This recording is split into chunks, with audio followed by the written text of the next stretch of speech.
Firman Tuhan Harian. Pekerjaan pengelolaan hanya terjadi karena umat manusia, yang berarti pekerjaan pengelolaan hanya muncul karena keberadaan umat manusia. Tidak ada pengelolaan sebelum adanya umat manusia ada, yaitu saat permulaan zaman ketika langit dan bumi dan segala sesuatu diciptakan. Jika di dalam seluruh pekerjaan Tuhan tidak ada penerapan yang bermanfaat bagi manusia, yang berarti jika Tuhan tidak memberikan persyaratan yang sesuai bagi umat manusia yang rusak, jika dalam pekerjaan yang Tuhan lakukan tidak ada jalan yang sesuai bagi penerapan manusia, maka pekerjaan ini tidak bisa disebut pengelolaan Tuhan.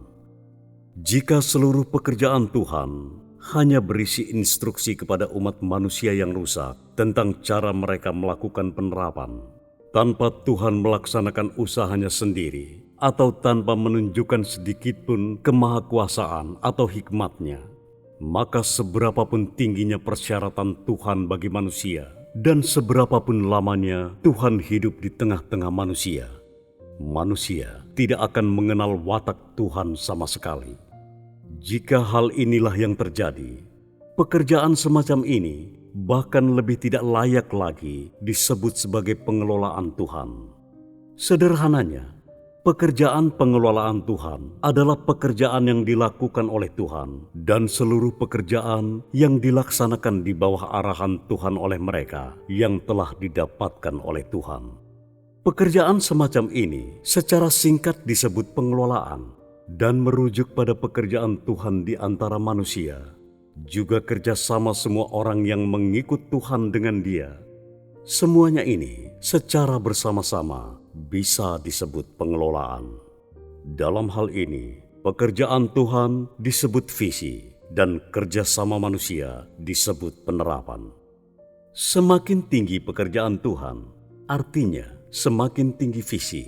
Semakin jelas watak Tuhan diperlihatkan kepada manusia, dan semakin bertentangan watak Tuhan itu dengan konsepsi manusia, serta semakin tinggi pula penerapan dan kerjasama yang harus dilakukan manusia. Semakin tinggi persyaratan bagi manusia, semakin jauh pula pekerjaan Tuhan bertentangan dengan konsepsi manusia, sehingga akibatnya ujian bagi manusia serta standar yang harus dipenuhi oleh manusia pun menjadi semakin tinggi.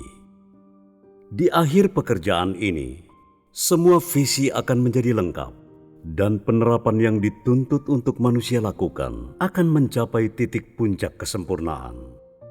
Inilah juga saatnya masing-masing orang dikelompokkan menurut jenisnya, karena segala yang dituntut untuk manusia ketahui akan diperlihatkan kepada manusia. Maka ketika visi mencapai puncaknya, pekerjaan pun akan mendekati akhirnya, dan penerapan manusia pun mencapai titik tertingginya. Penerapan manusia adalah berdasarkan pekerjaan Tuhan, dan pengelolaan Tuhan hanya terwujud sepenuhnya sebagai hasil dari penerapan dan kerjasama manusia. Manusia adalah wujud pekerjaan Tuhan yang terlihat, dan objek seluruh pekerjaan pengelolaan Tuhan, serta produk dari seluruh pengelolaan Tuhan itu.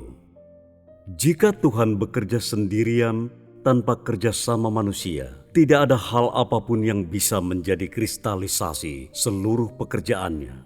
Dan dengan demikian, tidak akan ada makna penting sedikit pun dalam pengelolaan Tuhan.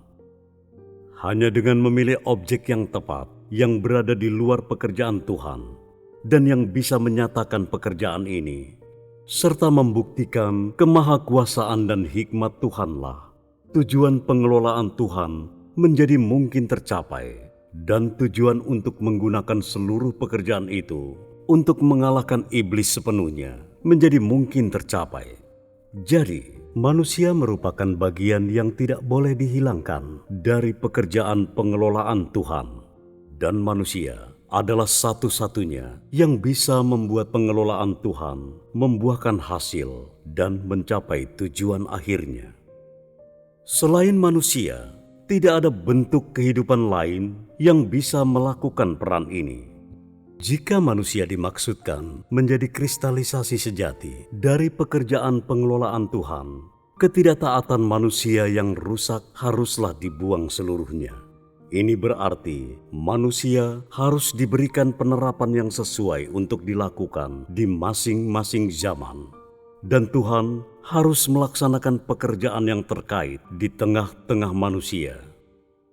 Hanya dengan cara inilah pada akhirnya akan didapatkan sekelompok orang yang merupakan kristalisasi pekerjaan pengelolaan Tuhan. Pekerjaan Tuhan di antara manusia tidak bisa menjadi kesaksian tentang Tuhan sendiri jika hanya melalui pekerjaan Tuhan itu sendiri. Kesaksian semacam itu juga memerlukan manusia-manusia hidup yang sesuai bagi pekerjaannya. Pertama-tama, Tuhan akan bekerja dalam diri orang-orang ini yang melaluinya pekerjaan Tuhan akan diungkapkan kemudian. Dan dengan demikian, kesaksian tentang kehendak-Nya akan disebarkan di tengah-tengah ciptaannya. Dan dalam hal ini, Tuhan akan berhasil mencapai tujuan pekerjaannya. Tuhan tidak bekerja sendirian untuk mengalahkan iblis karena Dia tidak bisa secara langsung bersaksi tentang dirinya sendiri di antara segala ciptaannya.